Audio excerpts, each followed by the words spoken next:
Good afternoon, Saints Nation. Welcome to the OPSE playoffs. Actually, sounds like we're going to get right into the action right away here in just a moment, of course. But I am Dan Banner, also known as Mr. Danners, one of your hosts and your producer here for tonight's action. But joining me once again, Matt Avery. You looking forward to this matchup as St. Clair takes on the uOttawa GGs? Yeah, and with it being that a best of five rather than our normal best of three, it's definitely going to be a long night, but hopefully a lot of good games tonight as well. Definitely going to be an exciting and possibly a long one here. Of course, lots of room for adjustment, lots of room for error, but at the same time, you don't want to use it if at all possible. But as we can probably hear in the background, we're going to be switching on over to the first pick and ban phase here of the game. Let's hop into it here. Of course, it's going to be St. Clair Saints on the red side of things. Meanwhile, we have the uOttawa GGs going to be taking over the left or the blue side of things. We have Gruss up in the top lane for uOttawa, Flux Ray, Open Backpack, TA for Life, and Digital Lotus on the side of the uOttawa GGs. Meanwhile, of course, St. Clair, you know the crew already. We've got Cooper up in the top lane. We've got Active Force in jungle. Frez going to be taking care of that mid lane. Lazzy and Miensfo going to be taking care of the bot lane action. Now, there was a couple members on the side of uOttawa GGs that I think we have to definitely kind of be aware of them more and more this day goes on here. I know looking at the OPGGs earlier, Fluxray, it shows he's unranked, but apparently you were saying he was a past Grandmaster or a Master? Yeah, so last season he was around 200 LP Grandmaster, so one player you need to look out for, and another player was that ADC TA for Life, and we're going to be first picking that Caitlyn for him, which is a very aggressive, confident pick from him. It looks like they're going to go towards the side of Volibear as well for Cooper in the top lane. As well as I was saying before, that we were talking about before this game, that Gnar picker ban is going to be key in this entire series, as Russ is known for playing that Gnar most of all, as well as Cooper is, but when you don't have first pick, you don't want to let it go into the hands of someone else. And it's going to be Jinx as well, picked up for St. Clair. It'd be interesting seeing Lazzy on Jinx. Of course, normally the immobile hyper carry kind of style AD carry, but of course, there's an item out there nowadays, Gale Force, I believe, right? That lets him basically get a dash for free in the item, so fair enough. It's odd for me to see Kubra picking his top lane so early, because to be honest, like, not that Cooper does a bad job up in top lane, but it's definitely a lane that seems to get focused pretty hard, at least from other teams. So, are they just going to be withholding Rez's pick then, I would assume? You're saying Open Backpack's champion pool was a little bit predictable, though, in the pregame. Something... Remind me what that was, exactly. Yeah, so it's very control mage style is what Open Backpack likes to go. Something like an Orianna, a Zir, even a Syndra or something like along those lines. He likes to go down it, but they're going to lock in the jungle here and go for the classic Renekton Nidalee top duo there. So, a little confident pick for them, having a scaling early game. And there's actually going to be the Skarner picked up here for Active Force, which is a very strong pick coming in to this current meta for the past little while. Right, we've seen it get picked up in at least in competitive play over the last couple of weeks, maybe the last month or so. But that being said, I think this is the first time I've seen Active Force actually play the champion. So, interesting that this is maybe something that they've worked on for the OPSE playoffs here tonight, of course, going up against the Nidalee. Gonna be maybe a little bit lacking on gank pressure early, I feel like, considering all Skarner does is just kind of run at you. Yeah, Nidalee, I believe, would lose the one-on-one with If they actually got into an once. engagement, yeah? Yeah. Just the amount of CC he has, unless he gets like 3 max range spears and just takes it all. But Okay. he would most likely be able to win them. And as you can see, the 2 bans coming out from St. Clair are targeted towards that mid lane. And interesting enough, they're going to take the Orianna away from Frez here, as well as Zoe and Syndra taken away from Open Backpack, which I believe are 2 of his more played champions. It's definitely... With Sorry, go ahead. No, no, you go ahead. I was going to say, this definitely makes sense too, considering that if Open Backpack does have an Azir in his pocket, Frez does not play that champion. At least he has not at all, so he can feel safe leaving it open, as we're going to see the Lulu here, more than likely going to be played by Miensfo, but of course can kind of get shifted around a little bit if need be. But a little bit of extra shielding and safe play trying to keep Lati's Jinx alive. In regards to supports on the side of the uOttawa GGs, we do see possibly a Morgana here for Digital Lotus. Yeah, very classic bot lane duo here with the Kayle Morgana. You hit a little binding and a trap followed up and half your health is gone. Now let's see what the blind mid lane will be, as it's kind of just going through all the potential champions, but I'm assuming it will be something like a control mage. And Annie's being covered as Yeah, I doubt that one this of is the going to get final ones, but gonna be safe. that TF coming in. Yeah, more of a safe blind pick to have some gold pressure. A pretty standard comp for that top side, being Renekton, Nilly, and TF, having a lot of pressure on this map with control over the objectives, and most likely going to be able to win lane and get some good ganks off. Let's see what Frez wants to pick up as response to TF. Could go for something like actually the Okay. Kassadin. I was talking with them earlier, and they have been talking about bringing out a Kassadin potentially um into some of these matchups as a scaling mid laner, and they do go through with it along with that Jinx and Lulu in the bot lane. So a very scaling comp for this bot side of the map for St. Clair, as well with two good tanks who have good engage as well. So have to see how St. Clair will play this out and if they can draw it out long enough for that late game to scale up. And we've seen over the past couple of matches, whether it be in the OPSE or other league events, any single time Brez had to go up against a Twisted Fate, this is just a matchup that he's played to death. So this is something he's comfortable with. Understands that he's probably going to have to roam a bunch to try and keep up with TF anytime he kind of disappears off the side of the map. Try and keep track of that kind of stuff. But he seems to be able to hold his own in lane. Of course, does have to worry about the Nidalee or even Digital Lotus or somebody else on the side of uOttawa coming to interfere with his lane. But if in terms of the 1v1, he would be very comfortable. And then Mhm. seeing the Kassadin specifically, and let's say the Volibear as well, because I believe he scales pretty beefy into the later game as it goes Yeah. on. My biggest criticism of the Saints' play so far across basically every league has been when all the eggs are in Lazzie's basket, it's too volatile. Sometimes, Mhm. yes, okay, we see him get 3 pentas in a week. But then other times, he gets 2 quadra kills and then we still lose. Like, it's... You're putting too much in on too squishy of a champion. Mhm. Just make sure the threats are spread out amongst as many people as possible. In the games that we've seen Saints dominate in, it's not just been because Lassie and Menso have been doing fantastic. Usually Active Force is also fed. But granted, Olaf may not be in the best place compared to where he was earlier in the season. But like when Frez can find a way to start assassinating people or just draw attention away from everybody else, that's always strong as well. We've seen Cooper even. Like, we always, at the beginning of the season, kept popping off over his Gnar because, like, his Gnar had some serious damage, serious carry potential. So whenever Saints have nice split focus or, like, a bunch of different people who could be threats, the better it is. If this ends up just being a Lassie attempt at a 1v9, this game's done. And you ought to suit her. Yeah. It's really seeing how he is able to keep his lead if he gets one and stay relevant in this game. If Jinx does fall too far behind, she gets very, in a sense, just useless. You can't. It takes a lot for her to come back in. A lot of team fights for her to get gold and income to get those items to do damage.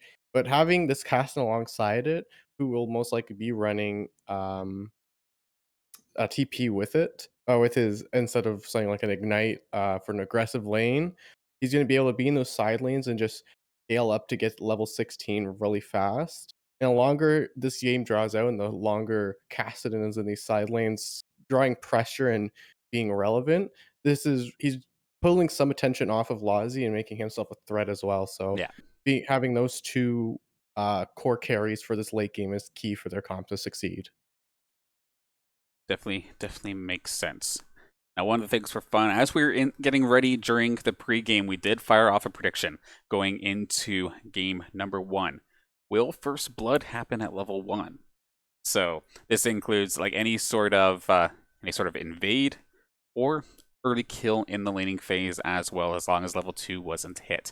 According to all of you at home, 86% of you say no, it's going to be safe plays only.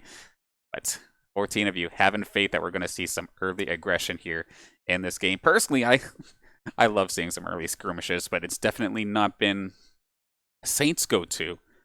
But I have no idea what the uOttawa GGs have cooked up.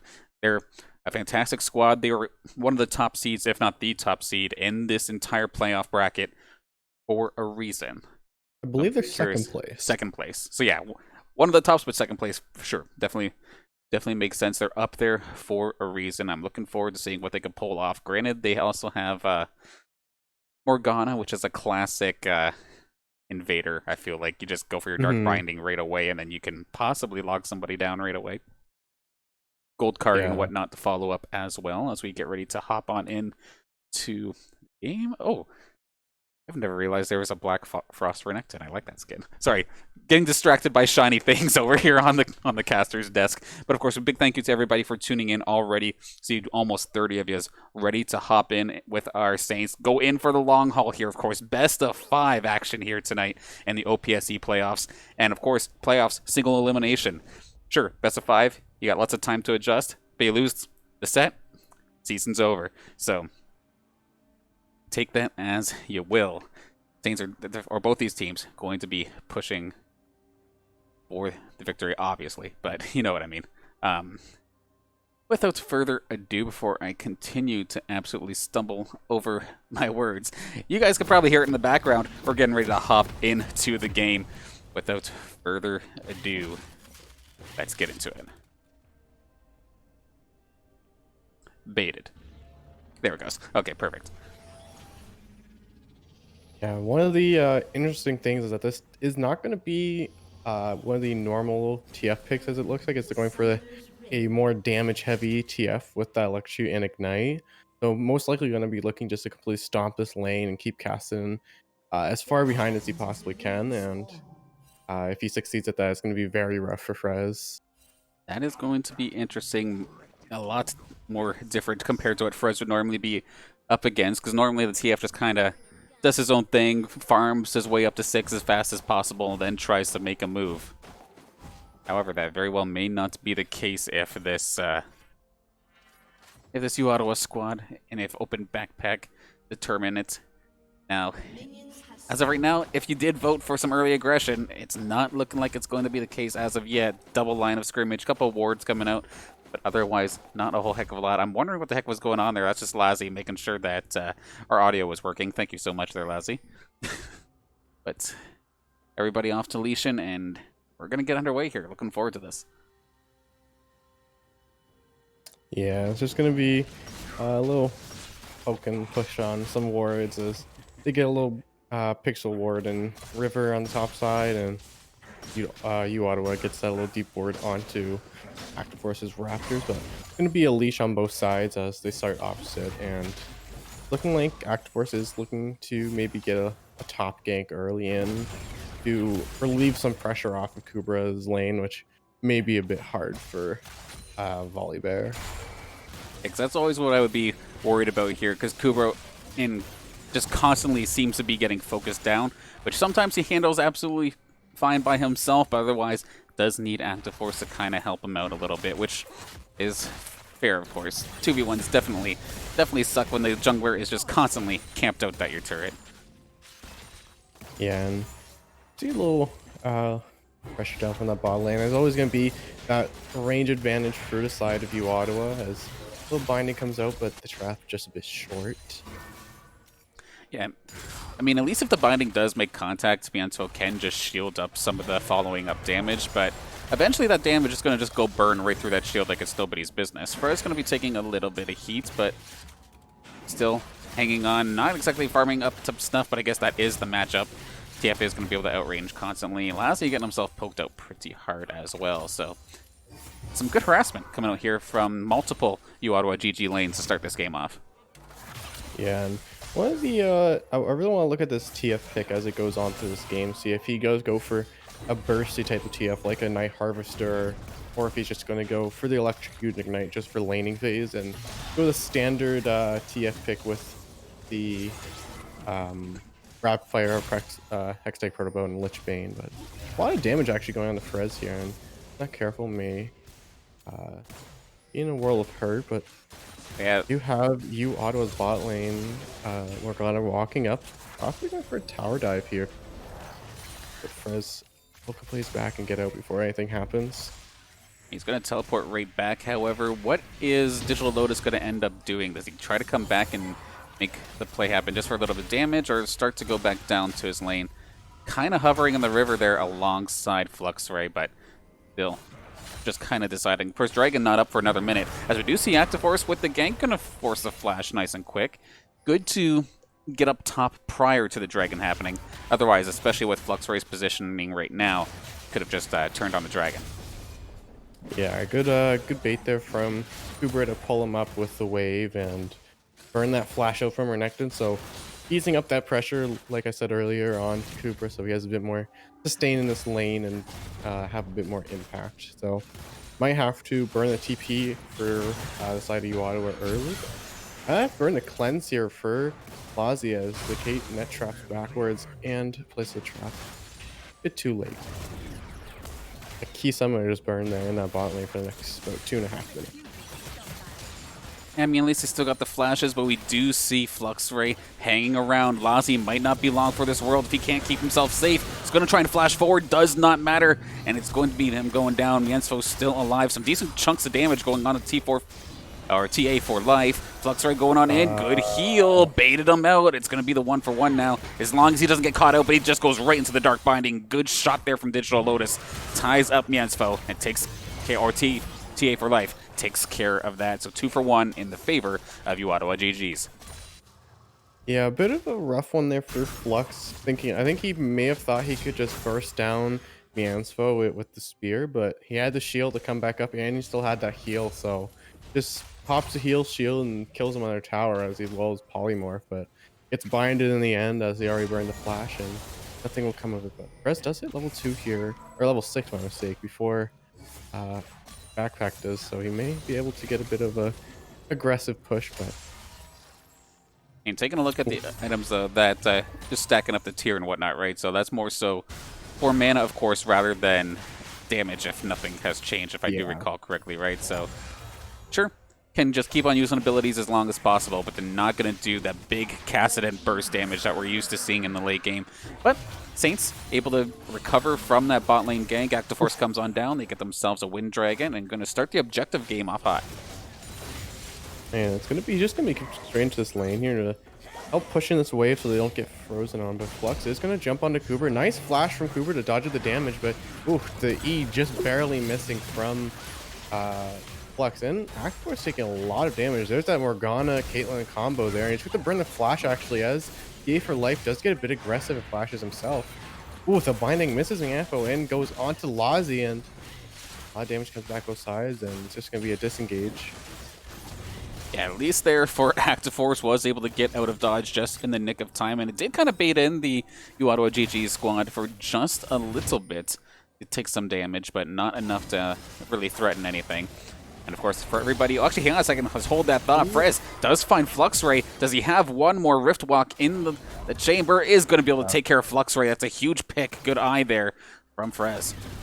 That was really good from Frez there. Holding, he instead of waiting to Rift Walk instantly, he waited till he was over that wall to get down, but he does not have enough mana to actually Rift Walk anymore. So actually does burn it back with the W there, and will be able to possibly get up, but no, he doesn't. He's just going to go down. I think it may have been maxed out, so wasn't able to get enough mana and does go down in the end too with TF.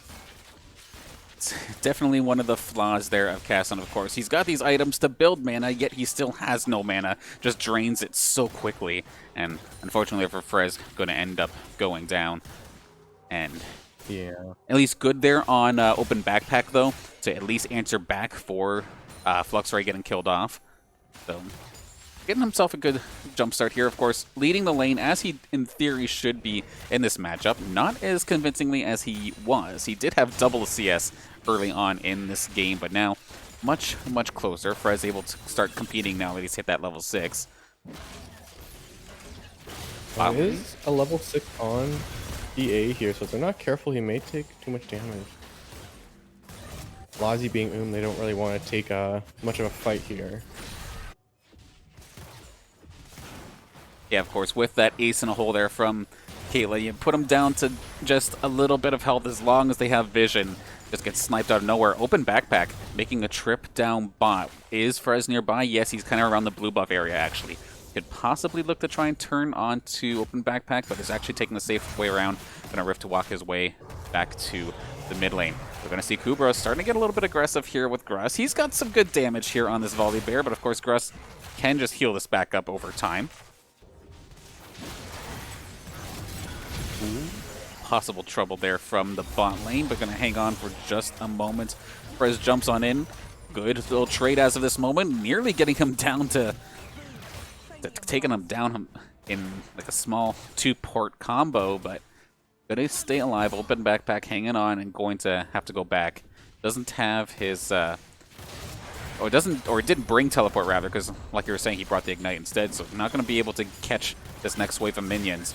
That being said, Frez did not opt the push. He went for, I believe, a Scuttler instead. But we have ourselves a party up here in the top lane. Kubra going to hang on by a thread. He's pretty low. Active Force is here for reinforcements. Frez is here as well.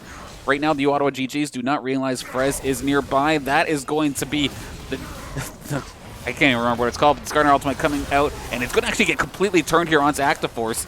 And Open Backpack is here as well. That was supposed to be Saint's play, and it got completely flipped on its head.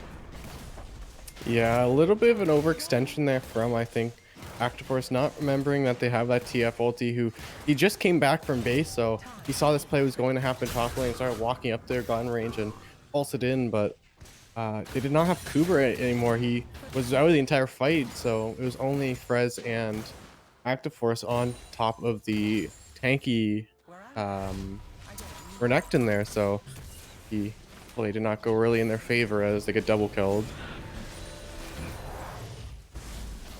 Saint's going to try and reset. Dragon is up within the next 30 seconds or so, so possibly get themselves Dragon 2 here of the game. Now, of course, for everybody who did vote for there being no aggression during level 1, no first bloods in level 1, you are correct, so you're going to earn yourself some channel points. Get yourself some more with this next one, which is, of course, going to be calling mid-diff. Who's going to find themselves a higher kill participation between Frez and Open Backpack?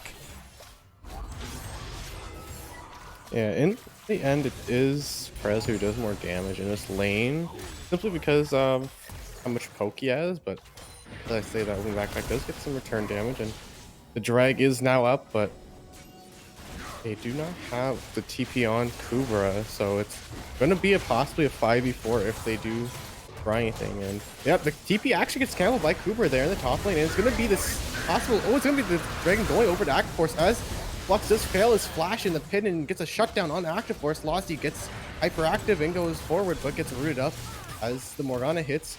But the Black Shield comes out, nothing's going to come from it, as Clair's going to have to start to look to disengage. Active Force does keep his thing, and the flash coming from Open Backpack and Dig, but nothing's going to come from it, as they did lose vision on everyone. And a really good play from St. Clair to pick up the drag, 1 kill, and get out.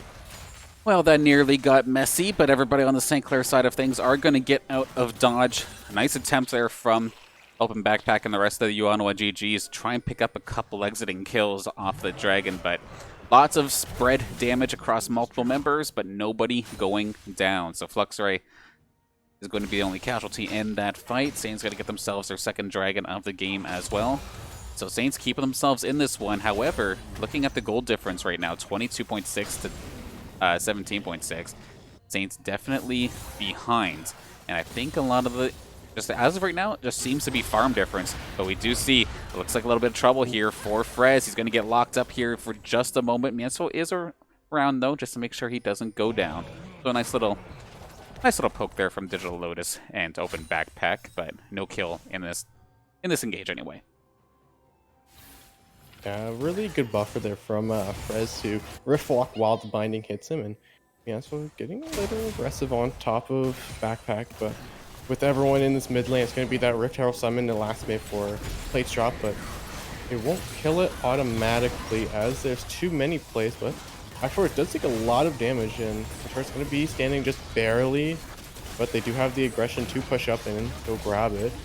Gansford does take the binding to the face, and wow, that's a lot of damage coming down onto Frez. Ulti having to be burned, as well as the Kaelin ulti. The Active Force does tank it up, and another disengage from St. Clair, but not in their favor this time. This is so messed up right now because Active Force is supposed to be the tanky one of the squad, right? But he's still getting popped like it's nobody's business. And right now, Kubra has not been able to get involved in basically anything, it feels like, here on the side of St. Clair. Gruss was involved, I think, a little bit earlier on, but the top laner is just basically having a game for themselves up in the top side of things. But like, there's just nobody really beefy to kind of let Frez or let Lassie kind of let loose a little bit. There's just too much damage, and they're just not far enough into the game. But at the same time, uOttawa GGs, they know their composition's kind of on a timer compared to St. Clair's, and they're really trying to push their advantage early.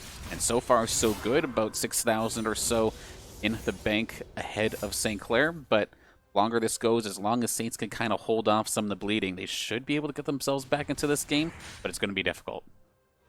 And I just looked down at the scoreboard, and it's actually a very interesting build coming from Open Backpack. He's actually opting to go for an Everfrost instead.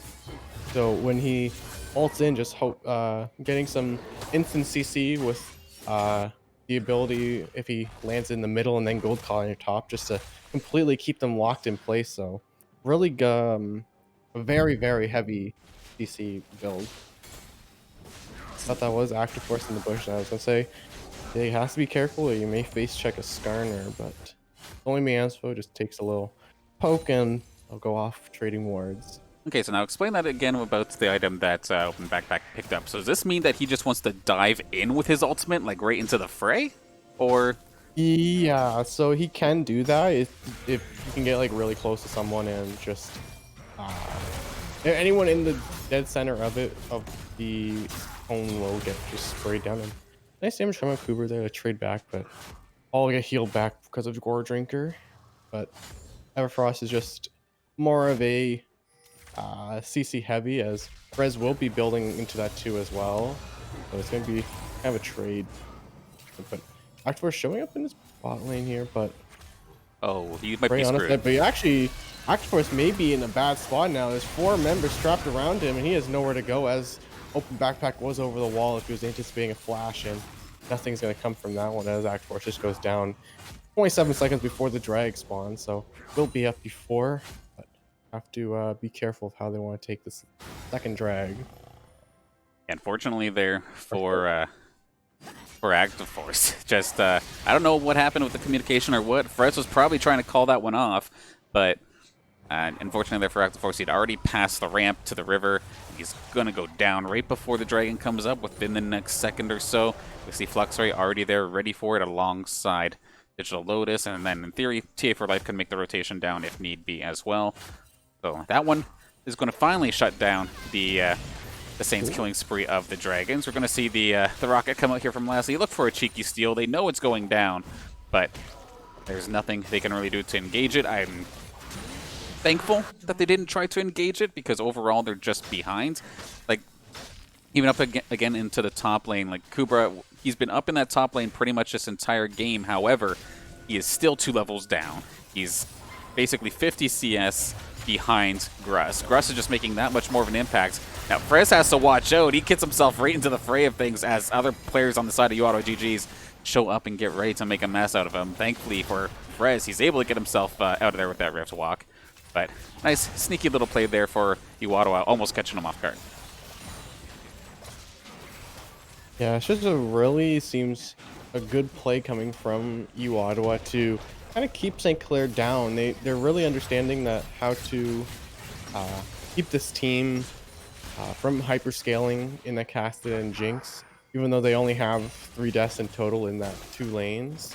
But um, Lazio staying pretty decent with TA for life, only being down about 2 CS, as well as Frez only down roughly 10, but has the item advantage in that tier.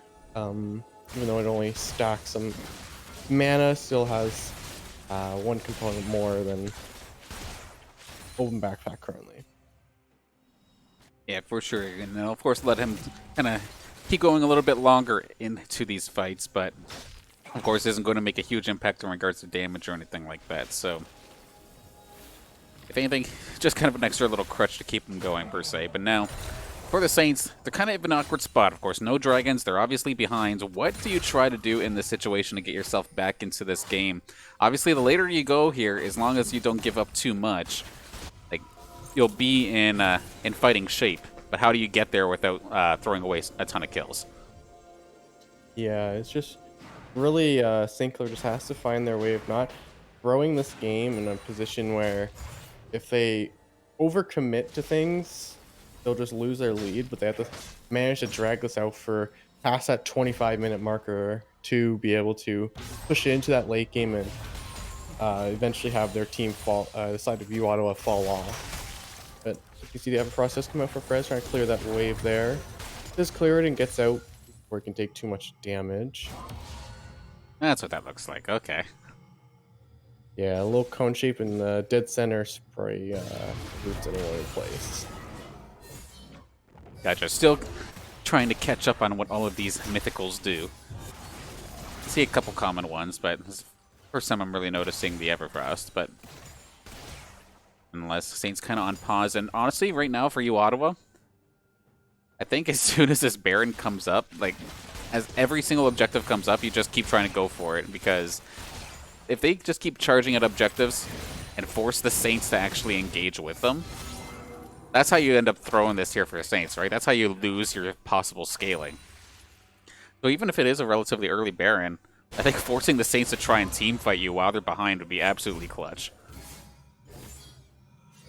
Yeah, it's just really good stuff coming out from the side of uOttawa here. As Lazio getting a bit aggressive on to Flux there as the binding misses, but does a decent amount of damage. As you can see, that Jinx kind of having a little bit of scaling, and the Caitlyn does have her second item in the Storm Razor, but does not have QSS. Nobody on their team has QSS, hasn't paid that tax versus the Skarner yet, so everyone is still a target.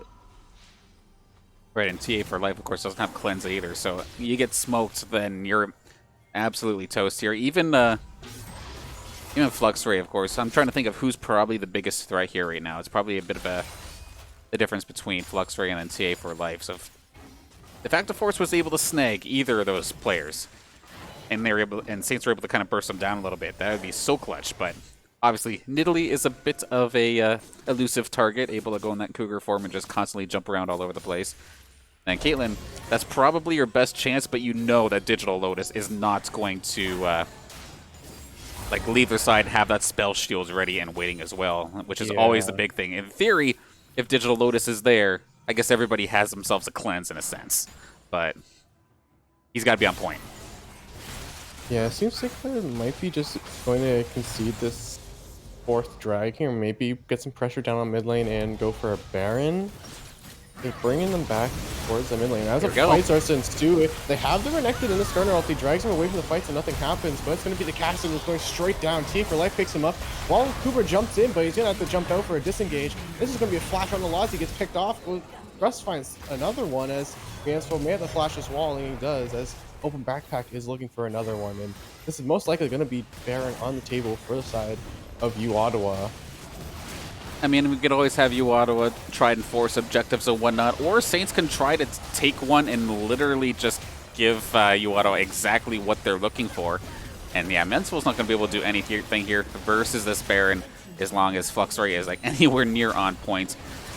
Even as this is going down, more Saints turrets are falling. It's just an absolute mess here for the Saints. A little bit of a battle down by the Dragon, actually, too. We do see Active Force down there with Frez and Kubra. Gress is looking to try and slow things down. But it looks like, okay, Saints are going to pick up Dragon number 3. So Soul is available next time by. But will they live these next 5 minutes? That is the question. Yeah. The next about 3 minutes for that Baron will be very crucial for uOttawa to use. You could see that Gruss was trying to come down and take that first team, but Act Force just knew that he couldn't steal this Baron and didn't really try to, so he just went for a trade in that objective. So a good trade on this, like in a sense, for St. Clair putting himself on that slow point as they already had two prior to it. But overall, just the Gold League growing for uOttawa. But this game is dragging on still, so St. Clair is still in their spot to potentially make an upset. Yeah, all things considered, they haven't lost any inhibitor turrets yet. No inhibitors are going down. Like, that's not threatened in the slightest. So at least you're not being constantly peppered by minions. You do have to watch out for Shelly coming down here. Of course, Rift Herald looking to make a play here on this mid turret, charging on through. And just as I say that there's no inhibitor turrets going down, there it goes. Thank you, uOttawa. Commentator's curse coming in clutch. Lazzy looking to get aggressive here versus TA for life, but Frez is going to find himself nearly getting caught, and then it's going to be Actiforce who goes down before he gets that opportunity to like really make anything happen here with his ult. Open backpack. The rest of the uOttawa GGs looking to finish this game probably very shortly, or at least get themselves one or two inhibitors. One inhibitor for sure. Can they find themselves a little bit more? Minions are on the way, so they could stay here if they really want to. Gruss getting himself a little bit overzealous, but minions here on the doorstep. Going to take care of that inhibitor turret down bot. One more inhibitor as well. Saints definitely going to be in for a world of hurt now with those inhibitors on the way. Huge crit coming out here from TA for life, and that is just going to be the go button to dive on forward. You got rid of Frez, you got rid of Lazzy, Miansfeld goes down as well. There is no damage on this St. Clair squad, and this is going to be uOttawa GG's completely shutting down that scaling comp and taking it down before it even had the chance to get moving. Solid job there from the side of the uOttawa GGs, as they're going to take game one in very convincing fashion. Yeah, and that fight just started from the side of St. Clair. It's just so unfortunate for Active Force there. He committed that flash onto TA for life and made the Skarner ulti, but the Black Shield right on top of him just wasn't able to get anything from it. So it just got picked off instantly, and the fight just ensued, and St. Clair just slowly got ran down after that. But a really good game from the side of uOttawa for the first game. Absolutely. Like, I'm trying to think of what the Saints' record would be in matches where they do try this hyper scary composition. Like, there's been some hits. I know I've seen like Lazzy go Vayne a couple times, but at the same time, was that really a late scaling composition? Like, it was just more like Lazzy playing Vayne for the sake of playing Vayne, because that's happened a couple times here in this season. But one thing I want to see from the Saints going forward into this next game, I guess it looked a bunch of them trying out a bunch of different picks, but like I'm trying to think. The Volibear for Cooper wasn't necessarily a surprise, but basically, other than that, everybody... Okay, Frez on the Kassadin 2. He's played a bunch of Kassadin 2 this season. But other than that, the three other members of the Saints, of course, Lazzy, Miansfo, and Actiforce, all on champions that they've basically not played more than once so far this season. I'm kind of hoping that they give themselves the opportunity to play something that they're a little bit more familiar on, because if they try the scaling composition again, they don't want to go down 0-2 quickly here to the uOttawa GGs. Yeah. It would be a rough time. Yeah, it's definitely gonna be a hard hill to climb back up after that first game for them. It is doable, but you just having so much utility in the, or not utility, but so many resources put into this bot lane and into that mid lane, but not really much coming from it, and kind of just conceding top lane in general. Just this Volibear not ever having an impact. It picked in a previous series before, and the same outcome happened. Just not having that pressure. So many top laners just able to just run over the Volibear, and in team fights, he's just not able to keep up with anyone. So, and it wasn't. Sorry, go ahead. No, I was just saying something more utility based for that top lane to keep it stable. Right, because it wasn't even like Fluxray was just constantly camping out Cooper on the top lane either. For the most part, those two were just on an island for themselves for like the first 20 minutes of the game, it felt like. And Cooper was just unfortunately getting kind of run over. Just whether it be the matchup itself of Renekton into Volibear, or just, Yeah. Just say it bluntly, just getting outplayed. Like, Yeah. it is what it is. Cooper is obviously going to need a little bit of reinforcements up in that top side, whether it be a stronger matchup, so maybe not picking his champion first, or going to have to rely a little bit more on Active Force, which we did see Active Force go up there a couple times, but again, Skarner, he just runs at you, and then it's just one skill shot. That is basically all you have to really worry about, and that is easily manageable as long as you're actually paying attention to the minimap, which, of course, these guys are like Diamonds and Masters. I would hope by this point you're looking at your minimap. So, uOttawa not making any major errors really at all there in this game. A very low kill game, and just accurate, decisive, solid win here for uOttawa GGs. But we're getting ready to load up for game number 2 in just a moment, so stay tight, or stick tight, or rather, stick around. You know what I'm trying to say here. We're going to go throw it to a very, very quick break, and we'll get back into game 2 momentarily.